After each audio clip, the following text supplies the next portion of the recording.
So, current day of streaming this is March 2nd, and I really want to stream the new Mario plus Rabbids DLC that just released today. The Tower of Doom, the latest version. Thingamabob there. Turns out it's bugged and I can't play it. So, a lot of people are playing it right now. A lot of people are streaming and playing it and enjoying it and stuff. And that's what this stream was supposed to be, but for some reason, there's some weird bug where a lot of people count as owning like all the content of the season pass, but not the season pass itself. Like you go to the store and it shows that here's all the content in the season pass, and it shows that you've purchased every single one of them, but it still prompts you to buy the season passes if you don't own the overall thing. It's bugged out. So, you know, that's not great. And so we're playing some impromptu Fire Emblem Engage instead. I mean, I was planning on streaming some more of this in the near future anyway, so I guess it's not a super big deal. I just wasn't expecting it to be like right now. I was planning on playing a different strategy game. There are a few things to talk about in terms of Fire Emblem Engage before we get into the next chapter proper. And that's I've been working on my spreadsheet a lot more. I've shown my spreadsheet once before, you know, when it didn't have as much progress on it yet.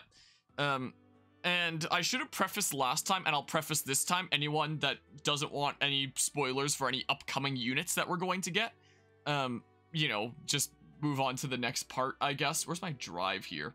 Here it is. I guess I closed the, oh yeah, I closed the tab of it last night because I was streaming AC Origins, and that's pretty intensive on my computer. And, well, the spreadsheet is pretty darn intensive as well.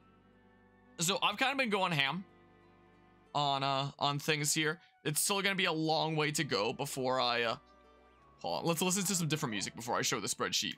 That's what we can do. Let's listen to a different Thingamabob here. I like Camping in Solm. Camping in Solm's pretty cool. That one's a super nice chill one. All right, so progress report. I've been doing some things. And I've been trying to decide like what might be some fitting final class and stuff. Clan, you might notice I said the Berserker here just because, like, with Tome and Sword, he's clearly meant to be a Mage Knight, but, you know, Mage Knight is a class that will always be at Tome A, and Sword Lancer Axe can go to A, like it can be increased if you have an innate. And for some reason, they gave him an innate in Tome, and just like a normal proficiency in Sword, so, you know, he's clearly meant to be a Mage Knight, but he'd always be a worse Mage Knight than, like, if you made anybody else a Mage Knight that had one of those innates. So, you know, sucks to suck. So I just throw him in, like, a physical class, because this is his physical, this is the magic. So, you know, just, like, a throwaway physical class that doesn't care about innates, and I needed someone to fill the Berserker slot, so that's why that's there, is the case. Hello, Mortis, and hello as well, Pharaon. How are things going today? Oh, man. Yeah, I was thinking that I was gonna go through this spreadsheet sometime today. Wasn't planning on it being this early. I've been thinking about what emblems might be fitting. In terms of skills, I've been, you know, just slapping down. I know you can only put on 2 skills. I've just been slapping a whole bunch around of like, here are just some good options. And, you know, here I say, like, screw you developers for this one for, you know, having his innate be tomes and not swords. So dumb. Actually, so dumb. I found out some more things about the emblems that are pretty spicy. So I had, like, all this stuff before, but I found out as, like, new information has come out as this game has been out for longer, that there are specific bonuses that you can get for equipping emblems on certain class types. So every class has a type, like backup, cavalry, a key adept, covert, you know, stuff like that. There's only 2 dragons. There's just Allure and there's Veil. Those are only 2 dragons, so dragons are always super spicy, and there's always something super spicy that the dragons get in this. Unfortunately, Wyvern Riders and stuff don't quite count there. But back on the D2 grind after you got over your frustration over the plot of the Lightfall campaign, after Witch Queen was a masterpiece, just didn't quite live up to as much of the hype there. Well, back on the grind there, just like I'm back to grinding spreadsheets and stuff. So yeah, dragons always have something super spicy here, where it's like, yeah, Divine Speed, the extra attack is gonna heal HP, and Lodestar Rush, you get +2 attacks. And then, if you are a specific other class, there are some other bonuses. Like, Divine Speed can give you poison if you're a covert, so, you know, like an archer. If you're a backup unit, you get an extra attack and Lodestar Rush, and Lodestar Rush will deal damage based on magic if you're a mystical unit. It's like, okay, that's pretty neat, and that gives me, like, extra incentive to give certain emblems to certain characters based on their class type. So I've added all these to my spreadsheet. You know, they don't really fit in, like, in between them in a logical way. So I just kind of slapped them on the side, like, yeah, here's some side information and stuff. So yeah, the dragons always have something super spicy, but, you know, it's just specific other units that have other potential spicy things. So, you know, give Celica to a flying unit, and it's like warp distance +5, and it's like, oh, that's pretty cool, but also put her on a mystical unit, and you get, like, a whole bunch more damage, and it's like, okay, that's pretty neat. So there are some pretty spicy things there. I add like some little notes like this sometimes if something seems a little bit funky. Like, I guess this is 20% because you can be hitting like several targets and stuff. Is the case. I don't think I'd ever give Sigurd to a key adept. I don't think there. So yeah, there's all kinds of thingamabobs here. You know, there's some things might get cut off there, but you know, it's probably I'll only cut it off if it doesn't seem like it's that important. Otherwise, I'll move it over and stuff. Is the case.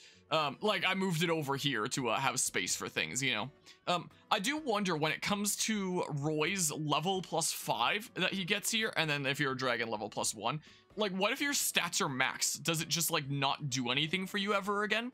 Like, what does it do there? Apparently, if you're dragon with Lyn, you can make 5 doubles instead of 4. That's cool, and you get more range on Astral Storm. You get a whole bunch more range on an archer, so it's even more incentive to give you to Alchrist. Is the case. So that's handy there. It seems like Erica and Ephraim are really fitted to going on Cavalier units, considering this. Ephraim deals plus 50% damage if you give them to a Cavalier. And because she increases magic but not strength, it seems like she would be best to give to either a Mage Knight or a Royal Knight, like Cavaliers that do magic and stuff. Of course, Lyn comp was just the best. Yeah, I started looking into it some more as I was figuring out like builds and emblems and stuff, and I found out that it's actually pretty spicy. At the top here, I have like my #1 go-to emblem with that character, and then like some other good alternatives and stuff. Because yeah, there are some pretty spicy thingamabobs that you can get going on with that, especially if you use like Weapon Sync plus some rivals there, since Lyn's like the one consistent bow user there. Because Lyn also, where is she here?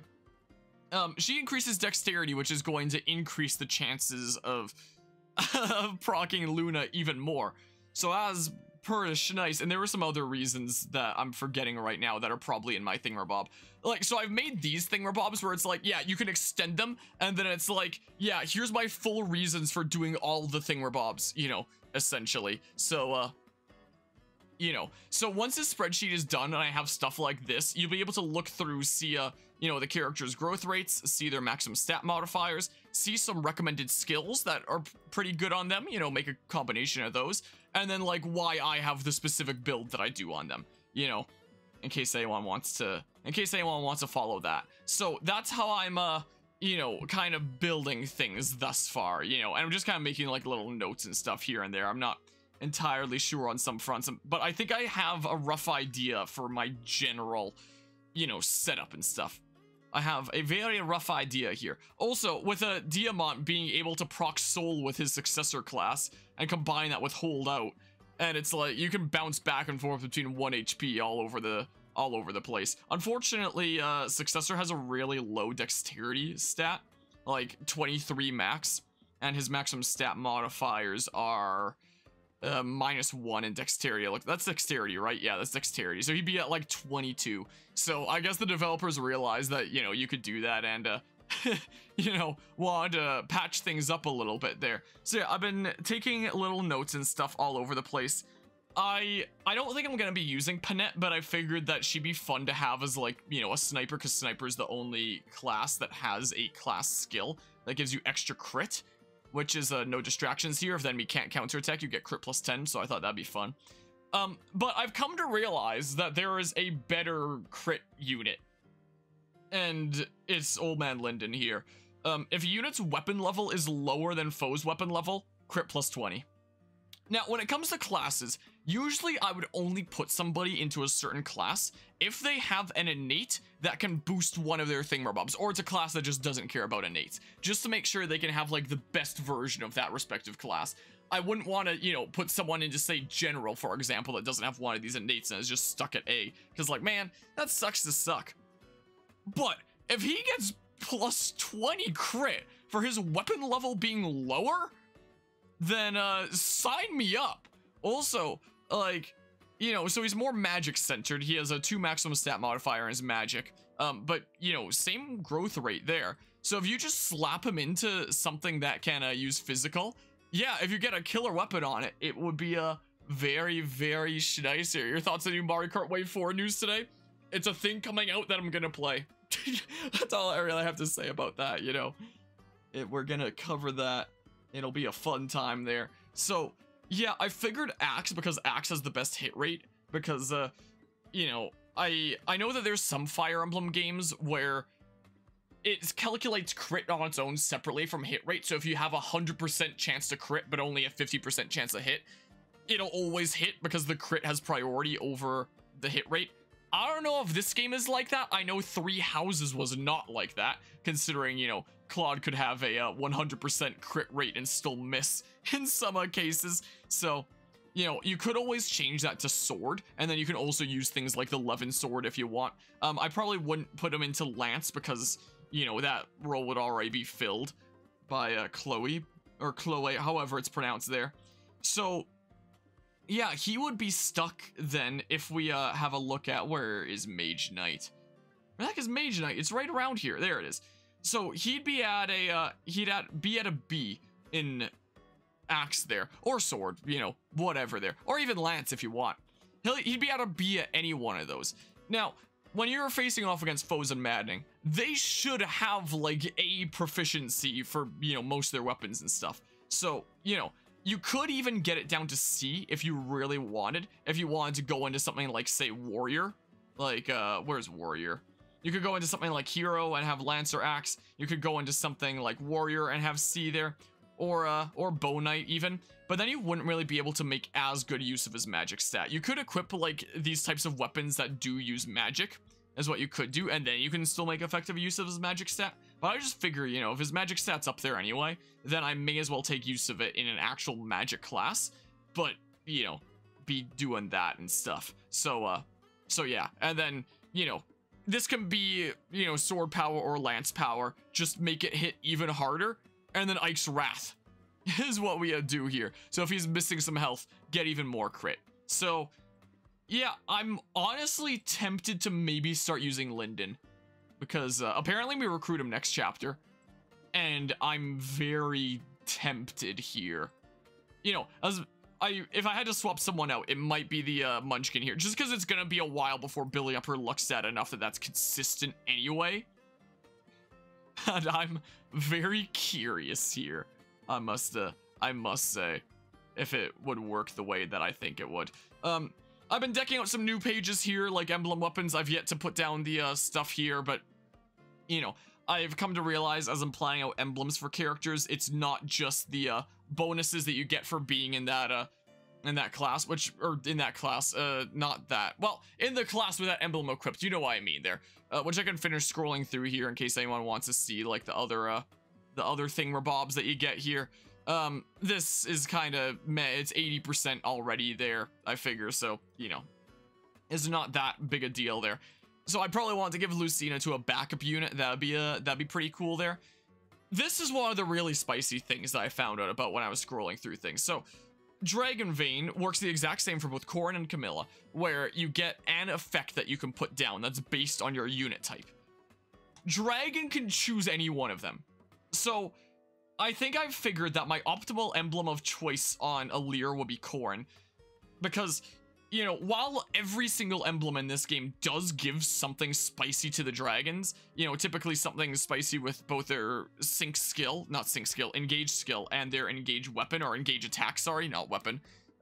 Like, you know, everyone's gonna have something spicy like that exclusively for the dragon.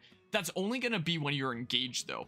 Corrin and Camilla are the the two emblems that you can equip on Alear, your dragon unit, that gives you extra use at all times. You don't need to be engaged to use Dragon Vein. You can pop it whenever, you know? So that extra versatility of having this extra use by having Corrin equipped on your Dragon unit will serve you throughout the entire battle rather than just the sections that you're engaged.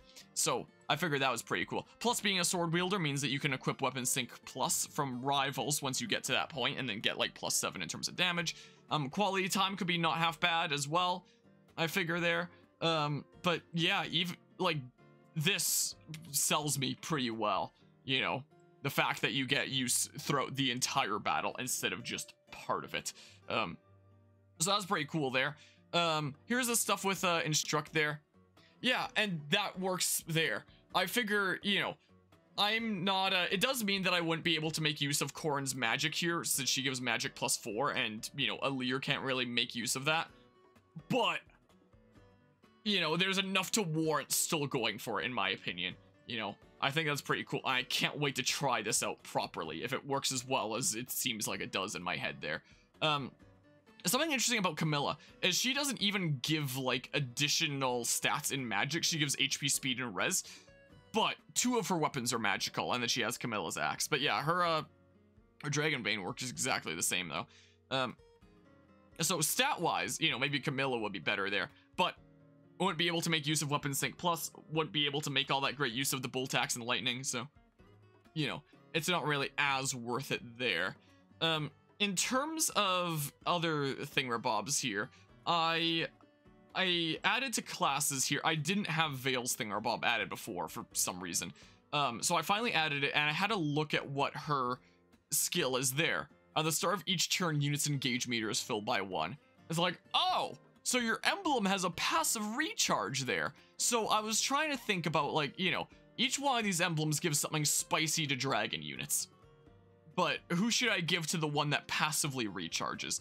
And what I figured would be really fitting for that would be good ol' Bymeth over here.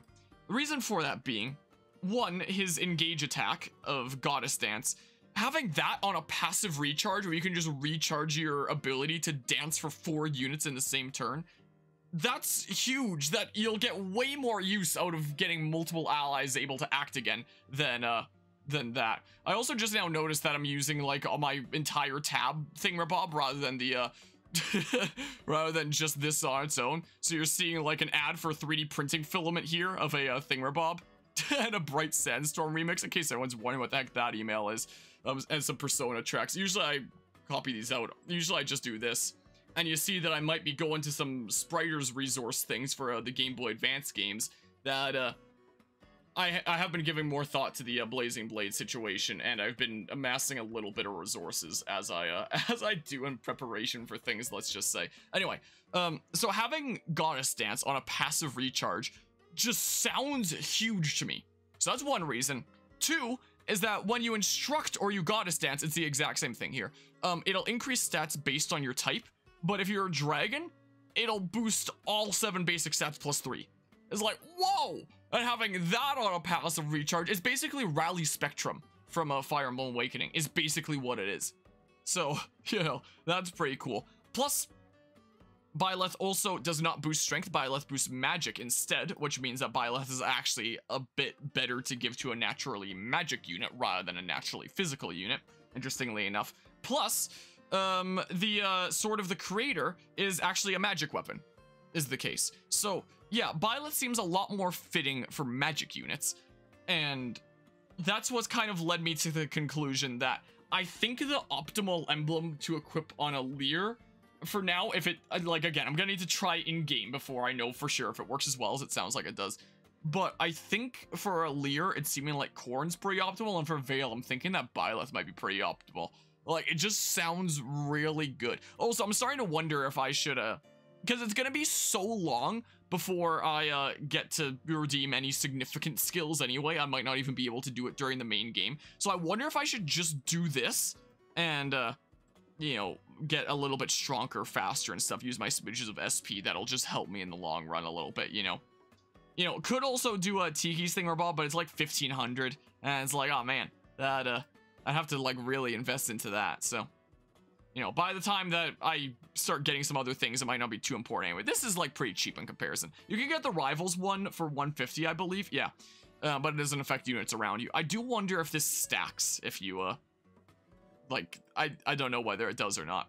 Hopefully, that'd be pretty cool there.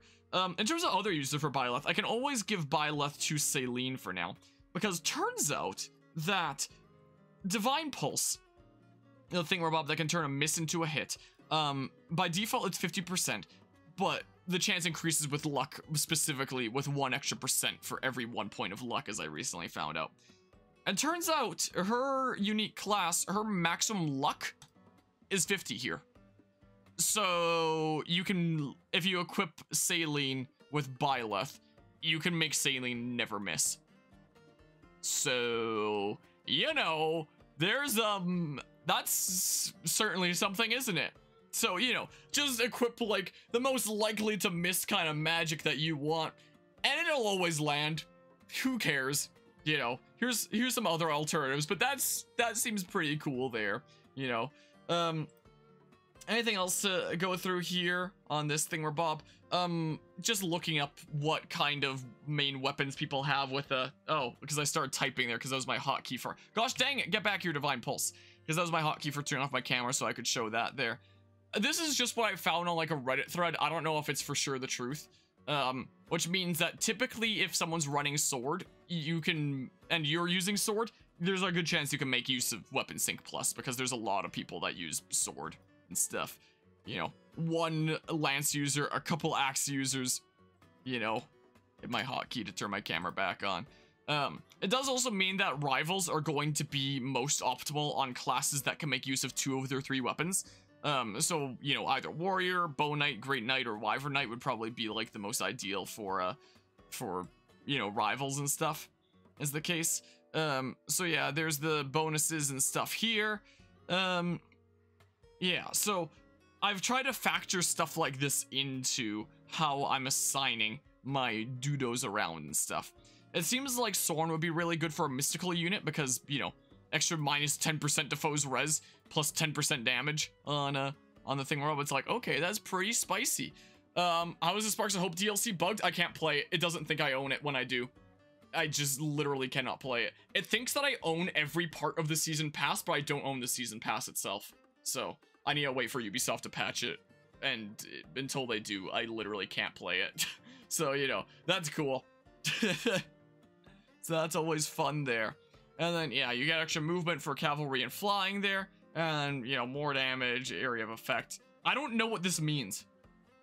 I actually have no idea what that means. And then, you know, we'll fill this stuff up when they come out there. So yeah, there's additional information there. And by are other people having that issue? I just bought it on like the eShop shortly after it came out. I'm fairly certain. I did buy the gold edition, but I bought it in Europe was the thing. I bought it in Italy specifically. But I was able to buy like the DLC for it just fine. You know, it did mean that the code that I got wouldn't work because it was a Europe code there. And, which I still have around, and, you know, can still give to somebody that's in Europe that wants a Sparks of Hope DLC code there, because it didn't work here. So I just had to buy it separately, and I bought it, and it shows in the eShop that I own every aspect, but it still prompts me to buy the whole season pass. It's very strange. Like, if I, would this be the eShop? Nope, that's news. Oh yeah, there's one more thing where Bob there. Bought the gold edition digitally? Huh. Because, yeah, so I have, like, an Italian version of the game, and, if I show here, it should just be, like, a recent search, right? Mario Rabbids. Mario Randy. So, for whatever reason on the eShop here, it shows that I can buy this, like I haven't bought it. But I have purchased each of these individual things already. Galactic Prestige Bundle, DLC 2, DLC 3, DLC 1. I own them all, but it still prompts me to buy this. So, for whatever reason, it's just bugged out right now. I've purchased all of these, it thinks, but proceed to purchase for that. So, it's bugged out right now, and I can't play it. So, you know, that's cool. I'll be eagerly awaiting a patch so I can actually play the content that I bought. You know? will be the case there. All right, let's see here. What else do we have to go through on this? I made a new skills tab to show this, like this format, because while you could look here and just see like what sync skills and inheritable skills there are, you know, it's a little bit of a pain, you know, looking for the specific thing that you're looking for, or trying to go through all of the skills that you can inherit and being like, what might be good on this one character? Now I need to read like every single thing, even the things that aren't skills. I guess you can see what things are skills by the SP cost and stuff, but I made a lot easier to read format if you're just looking for skills, some of which get completely outclassed. So I made a column here called best version to show like if it's something that you should ever use. Like it is something that could still be handy if it's a sync skill and you're just equipping that emblem, because then basically you get that skill for free. Like if you equip Marth, for example, you just get break defenses built in. Or what's something that like Resonance Plus here. You can get better skills than Resonance Plus for damage, but you know, it's still worth mentioning here that if you equip Celica, you just get this anyway. It doesn't hurt, you know, because it means that you get it without wasting a skill slot. But if you're looking at this purely for like which skills you should allocate to the 2 skill slots on a character, no means you should basically never do it, because there's a better version, and I include the better version underneath. Like Sword Agility 5 grants a Void plus 30 at the cost of crit minus 10 when using a sword. Just use a Void by plus 30. Just do that, you know? So, and this is an inherit skill. This isn't even a sync skill, so there's literally no reason to ever use it. Unless you stack these 2 together and you just want, like, the most avoid that you can have with a sword. It's the only scenario that you'd ever really use it. You know? It's pretty strange there. But yeah, maybe how the code works about buying the individual things and not just the season pass. Ubisoft is dumb sometimes. I mean, I didn't use a code, though. I had my code from the Gold Edition, but it couldn't work because I live in Canada and I bought the game in Italy. So my code just didn't work. So I had to buy it separately. So I'm fairly certain I did buy the season pass, not the individual things, but it's weird. It's strange there. But yeah, so I made this much easier to read format. And you know, if there's ones that say sort of, it's like, yeah, there are some potentially better alternatives here and stuff. You know, it might depend on the situation here. Like, for example, Armor Shield ++ when unit has weapon advantage, unit takes 7 less damage. You can make an argument that Gentility from Erica's better, because it's like, what do you want to do? Take 5 less damage always, or take 7 less damage when you have the weapon advantage? Like, which is really better here, you know? So, you know, I do that for a lot of clarity, so, you know, so I can mostly look at just the yes ones for the most part, and, you know, not look at the no or sort of ones as much, because there's a, you know, typically better ones. There are some niche cases where you might want things like this. This is another thing where Bob, where it's like, take 7 less damage when under 75% HP, or 5 less damage always. There are some characters that you might still want to run it on for like some niche cases. Like, for example, Chimera, her exclusive skill that she gets from Picket is Sandstorm, which would make a physical attack may calculate damage with 150% of defense instead of strength. So that would be a case that you would actually want to have your actual defense stat boosted and not just be taking less damage. So, you know, there are some cases where they are worth using, but, you know, otherwise might not be the best there. I honestly, the first time I made this, I missed Wrath, and I had to, like, come insert it later and move all my images down. It was a little bit annoying, but, you know, I did the thing where Bob, and, so it goes up to Tiki for now. I have the data for these down, but I can't actually find the, icons for them online yet, so, you know, I'm sure they'll be up after a matter of time. So I made the skills page. There's the emblem weapons thing where Bob that I was working on the train to and from university earlier today. So I haven't added these yet, just like the top ones there. But all the stats, I was plugging them into my phone on the train to and from was the case. There's some weird cases here like Byleth where there's like a lot more things, so those go on the side. Same with Tiki here, where here's a bunch of other things. And I know that Fire Breath is that kind of area. I'm probably going to add them for these ones as well when I find out what they are, because that's why I don't see posted online anywhere. So, you know, may as well figure out what area they are. Maybe they're all the same area is what it could be. You know, something like that. Bolting here seems pretty spicy, the 3 to 10, even though it doesn't actually hit very hard. So, you know, there's that. And I've started working on weapons is the case. I'll add icons through this as it goes on. I've only recently started working on this. When you look up the weapon details online, if you go to something like the Fire Emblem wiki, the default thing that it'll show you is just, you know, the normal stats that it has. But it's a little bit more difficult to find their maximum stats. So for weapons that I already had, I kind of loaded up the game and I would hover over the +5 and see how it would edit the stats. So here's like the base version, and here's the +5 version, how much it costs you and the materials that go into it and stuff. And then there's just like the description there. So, you know, there are some weapons that I don't have yet. Like, I don't own a Killing Edge yet, so I can't look it up. There might be some other sites where I can look up what the new stats would be. I think Serenus Forest has a forging page, but it doesn't actually show you what its new highest stats are. It just shows the increases you get with each forge, which means that I can calculate it out. I can add it to this, but it's be a little bit annoying. So, you know, once this is all done, you should be able to come here to be able to check, you know, what the actual maximum stats of things would be and plan out your final weapons like that. So, you know, I started going through stuff here. This was probably a typo on the site that I was reading from, because usually brave weapons are like low might but a lot of weight. So I just wrote a little double check thing there, because that's probably not right. I wouldn't think there. So yeah, and then stabs are just a little bit different in terms of you know, the stuff that they have here, but for the most part are the same as the other stuff. You know, one day when we're done with this playthrough, I'm done with this spreadsheet, I will make it available online for anybody to use. You know, I'll probably have a version of units that looks like this with like my final builds and stuff like that, along with classes, and probably also have like blank versions where people just have the data but don't have, you know, any assigned units or anything like that, and they can plot it out themselves.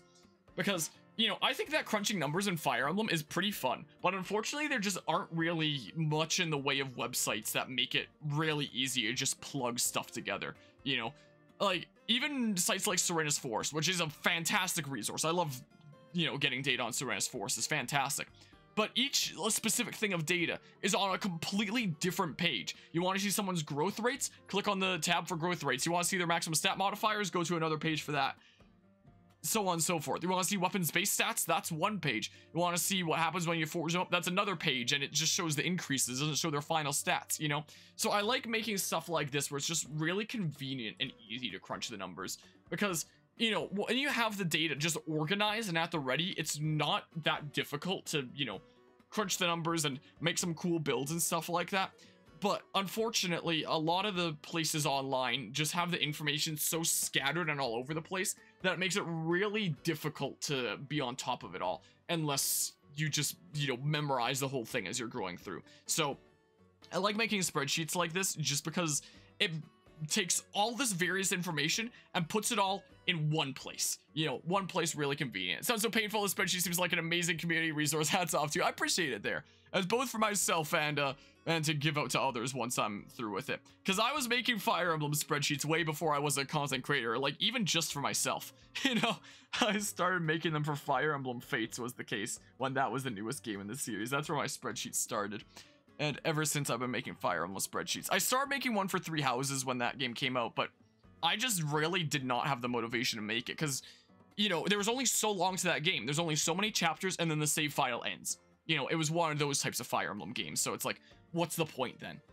Like, there just wasn't as much point, so I amassed the stats and some basic stuff there, and I put some builds on, but I never really finished it, I never got all that far. I don't think I ever made my 3 Houses ones publicly available, just because I didn't have motivation to do it, because, like, what's the point of trying to make, like, the best possible builds I can when I'm just gonna lose my save file at the end anyway?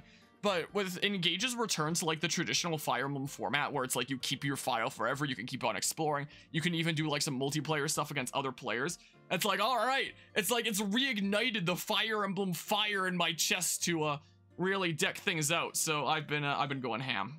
So, you know, it's still gonna be a good while before things are done here. I'm still, you know, working at it quite a bit, but one day this thing will be complete. I'll make it available for anyone to use, but it's still got quite a bit to go here first, is the case. Here's growth rates, here's maximum stats and stuff. You know, I'd have to include like a legend that says what everything is, because at face value, unless you're already used to crunching Fire Emblem numbers, you might look at it being like, what the heck is all this? So I'd have to include like a legend and stuff like that. But yeah, so, you know, there's that. But for now, in terms of wacky builds, I want to try out this Linden thing. I want to give it a go. I might change this plan to a sword instead, maybe, if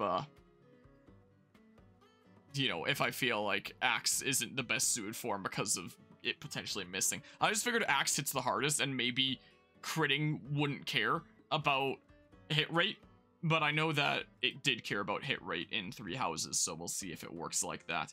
I wanted to give him Leaf for a couple reasons here. One is because his light brand is actually a magic weapon, is the case. He has a killer axe, which, you know, maybe I should reclass then, and then, you know, I don't have 2 different types of killer axes. But light brand is a 1 to 2 range magic sword that he'd be able to make like pretty good use of, is the case. There are some other reasons. What was it though?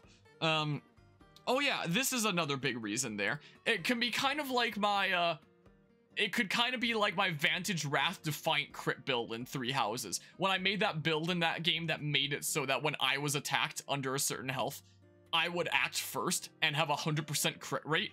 I wonder if I can replicate that. My stupid Vantage Wrath Defiant crit build, can I pull it off again and engage? So, Leaf gives me the option to do that. So I don't have to put Vantage on him because he'd get it from Leaf. And then he can just commit to more damage, so more likelihood to kill, and more likelihood to crit. So, if I purposefully get him at low health, which I can easily do, considering, you know, if I have Corrin equipped to me, and that gives me the option to, you know, put down flames, and then he can just step in the flames, and they'll keep on damaging him, but never kill him. I could just have him at 1 HP, and literally make the equivalent of my Vantage Wrath Defiant crit build, you know? So, I'm very, very intrigued by Old Man Linden here. I do have to say. You know, sometimes I plan things out, but then I actually try them in game, and it turns out that it doesn't work super well. But on paper, it's seeming like there might be something really genuinely wacky going on there. Wow, I guess I can't go through there. I may as well tap some amiibos at the amiibo gazebo. So, you know, if I am able to pull off some really spicy shenanigans with that, that would be amazing. How about I use my real amiibo today? Wow, let's tap that byleth. So that's what I've been working out. I'm still trying to continue working on the Scarlet Violet video essay, but balancing all these things at once, it's a little bit crazy. I'm gradually getting through both, but yeah, so there's the progress update on the Fire Emblem Engage spreadsheet. So one day it'll be done. I don't know how close to done it is at this point. Maybe about halfway-ish? I don't know. I don't know if I'm gonna make any other, like, tabs, any other sheets within it. Don't know if there's any other things that would be needed, or if that basically covers all the base. Oh no, there is another one. I need Emblem engraving is another one at least. I need to at least do that. I don't know about other ones. I probably wouldn't do anyone for bond rings unless I just want to have like all the information. But you know, ultimately at the end of the day, you'd probably just be using completely emblem rings and almost never bond rings, I would imagine there. All right, well, that was a great, you know, 30-minute chat there of going through spreadsheets. Let's go to the world map now, and let's try chapter 18. See if we can recruit Old Man Linden and get through it. Oh yeah, no, there was one more thing I wanted to do before we did that.